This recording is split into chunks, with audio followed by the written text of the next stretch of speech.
پیغمبر ہمارے پاس ہیں، توریت ہمارے پاس ہے، انجیل ہمارے پاس ہے، زبور ہمارے پاس ہے، لیکن دنیا میں اس سے بری قوم، دنیا میں اس سے ذلیل قوم کوئی اور ہے؟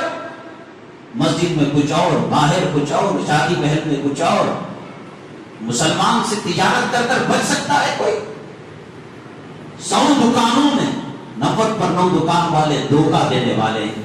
قرآن کی آیت کا میں کہتا ہوں وہ کافر تھے، انہوں نے زبان سے کہہ دیا ہم رام کے ماننے والے، ہم لکشمن کے ماننے والے، ہم سیتا کے ماننے والے، ہم ستاروں کو پوجنے والے، ہم دھرتی ماں کو پوجنے والے، ہم گاؤں ماتا کو پوجنے والے۔ تو اس سے زیادہ اللہ کا انکار کر رہا ہے۔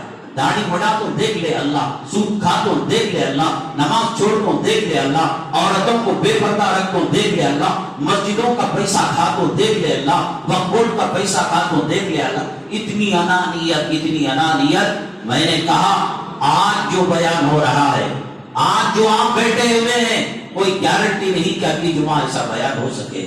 ایسا حالات بڑی تیزی سے بدل رہے ہیں۔ ہم نے کہا 2025 کو ملک کا نقشہ بدل جائے گا۔ آج چل سکتے ہو، چل کر آ جاؤ اللہ کے گھر، آج توبہ کر سکتے ہو، آج معافی مانگ سکتے ہو، آج وہ بے حیائی کے کپڑے آگ لگا سکتے ہو، اور عصمت و عفت کی چادر حضرت فاطمہ رضی اللہ تعالیٰ عنہا کی اس کے سر پر ڈال سکتے، آج کر سکتے ہو، کر لو۔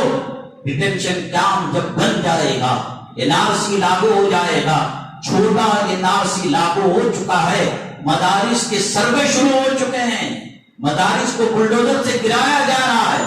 پہلے کہتے تھے افغانستان میں ہو رہا ہے، پہلے کہتے تھے صومالیہ میں ہو رہا ہے، پہلے کہتے تھے عراق کے اندر ہو رہا ہے، پہلے کہتے تھے لبنان کے اندر ہو رہا ہے، بلوچ دلی دورس ہمارے گھروں۔ اب کیا چاہتے ہو کہ تمہیں درختوں سے باندھ کر تمہاری ماں کی آبرو لوٹی جائے؟ کیا یہ دیکھنا چاہتے ہو؟ خامندوں کو درختوں سے باندھ کر ان کی بیویوں کی آنکھ یہ دیکھنا چاہتے ہو؟ خدا سے چیلنج لیتے ہو؟ میں نماز چھوڑ تو دیکھ لے، میں سود کھا تو دیکھ لے، میں حرام کھا تو دیکھ لے۔ عورتوں کو رنڈیوں کے کپڑے پہن، انہوں نے داخلہ نہیں لیا، وہ پابند نہیں ہے، ان کو برقع ہے مسلم، ان کو برقعے کی ضرورت نہیں، انہوں نے داخلہ اسلامی اسکول میں نہیں لیا۔